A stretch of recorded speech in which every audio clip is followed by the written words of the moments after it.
Hi friends, welcome back. I am doing a book review after a long time, but I promise to be more regular now. So this book I finished reading last week.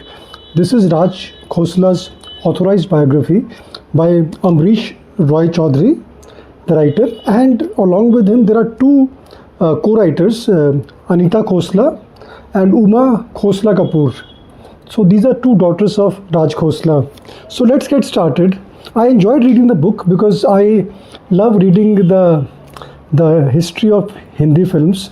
So if you are interested in Hindi films, especially from the 50s, 60s, 70s, then you would enjoy reading this book. So one of the very interesting things about this book is that it's a very detailed book. So it's a story of Raj Khosla, but you also get to experience the details of the history of Hindi film industry in the 50s, 60s and 70s. This is an authorized biography, which means that it would probably not touch upon certain controversial aspects of his personal life, but it does actually. But I'll come to that later on. So Raj Khosla does not get enough credit. Say, unlike other filmmakers from the 50s, 60s, 70s, whether it's Mehboob Khan, whether it's Raj Kapur, Guru Dutt, Devanand, so many directors like Vimal Roy, and later on in the 70s, Prakash Mehra, Manmohan Desai, and still later Rahul Ravel and other directors. They get a lot of credit, but somehow Raj Khosla, a very influential filmmaker, a path-breaking filmmaker, a trendsetter, and somebody who dabbled in so many different genres of films, he does not get enough credit. So this book is quite timely. Raj Khosla was born in 1925 and he died in 1991. So essentially he died at a fairly young age of 65, and he was most active in the 50s, 60s, 70s and 80s.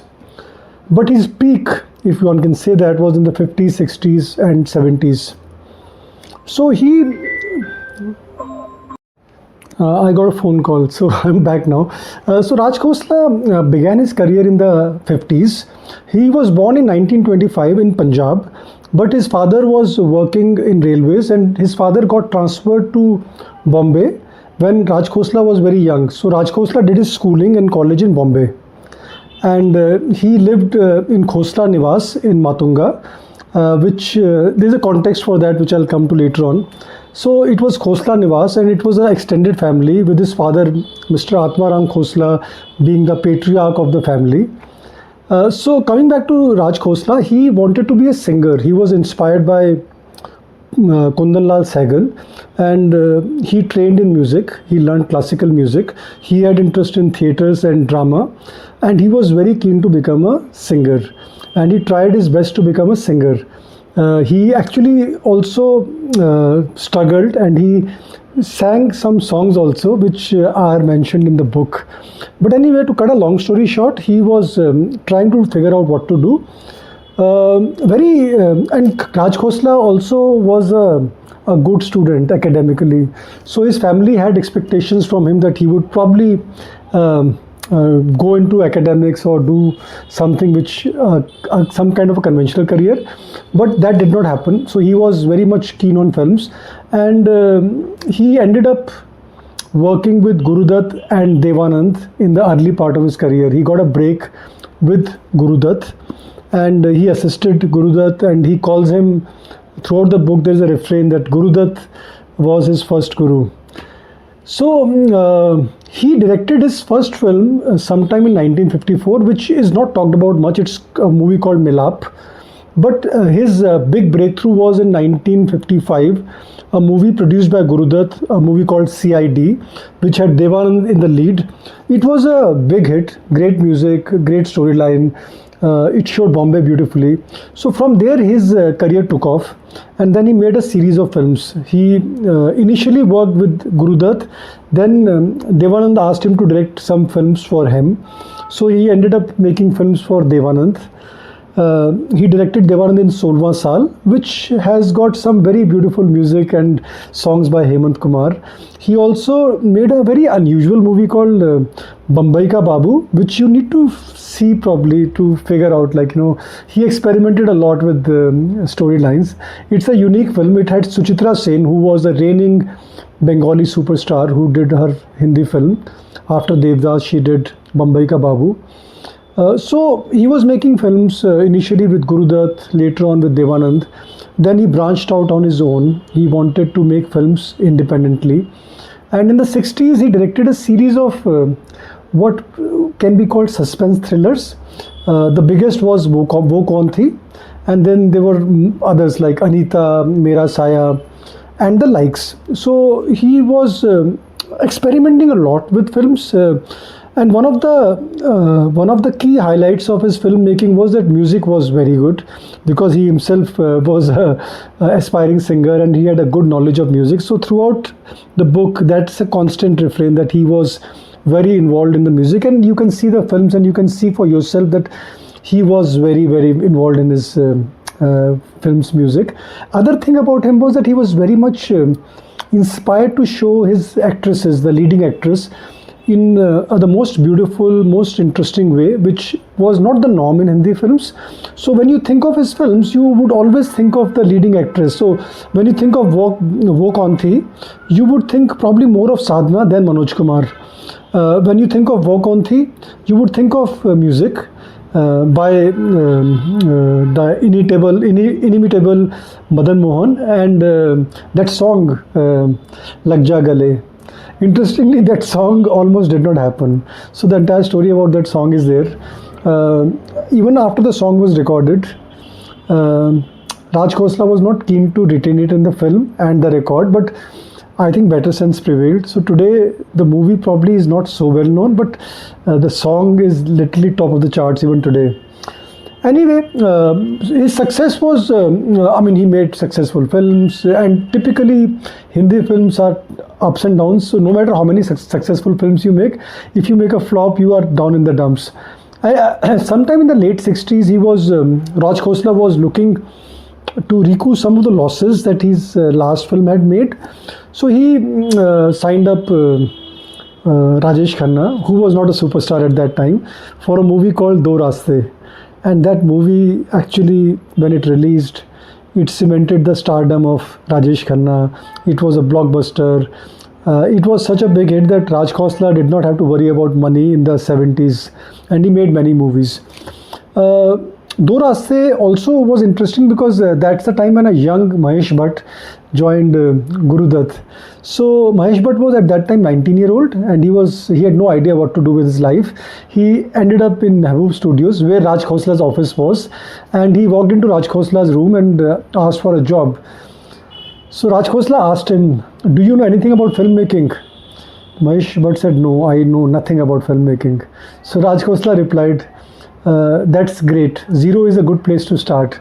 And that's how Mahesh Bhatt started assisting Raj Khosla. He assisted him on Do Raste. He also assisted him on Mera Gaon Mera Desh, which was the film after Do Raste, which was again a blockbuster.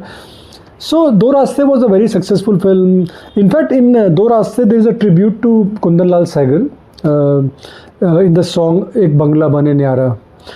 He used to do a lot of these tributes. So if you watch his films, if you are a trivia buff, you can find lots of nods to the singers from the past, music from the past.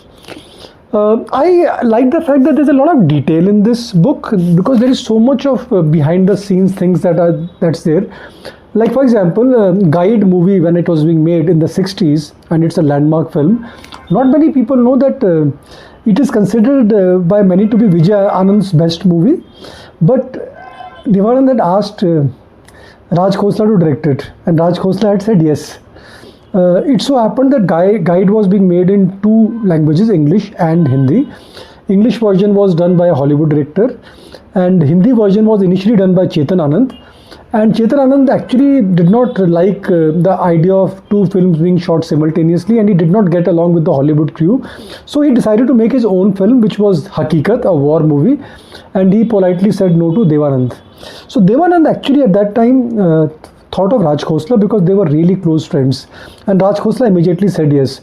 The reason Raj Khosla did not direct Guide was Wahida Rahman, because Wahida Rahman and Raj Khosla had a few arguments during the makings of films in the past, like CID, and they did not really get along well. And though they remained friends and they did movies later on, but at that point in time, Wahida Rahman told Devanand that if you want Raj Khosla to direct the film, I'm out. So that's how Vijay Anand came in. Now cut to the 70s. In 70s, Mera Gaon Mera Desh was a trendsetter. So before Sholay came in fact, a lot of people say that Sholay was in a way inspired by Mera Gaon Mera Desh. In fact, very interesting that the script of Mera Gaon Mera Desh and Sholay is very similar.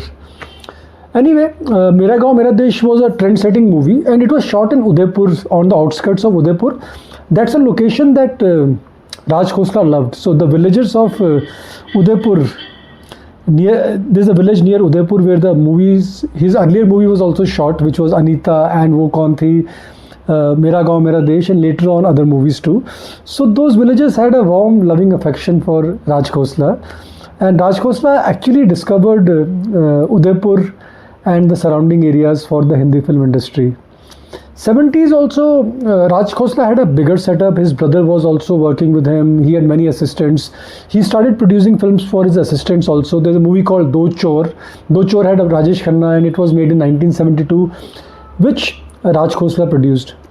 Now, in 1976, he directed a film for his friend Sunil Dutt, which was a movie called Nahle Pe Dehla. It was like a sort of a glitzy action drama, fairly fast-paced and modern for its time. It had Sunil Dutt, Saira Banu, Vinod Khanna.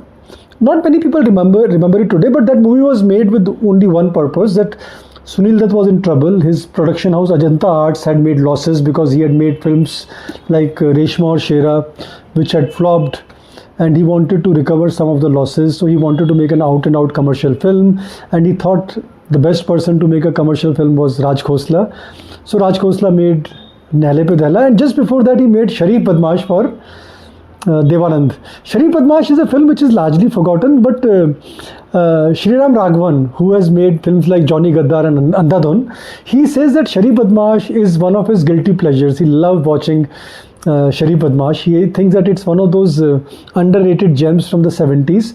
So in case you are interested in knowing more about Raj Khosla's style, you can check out Sharif Badmash.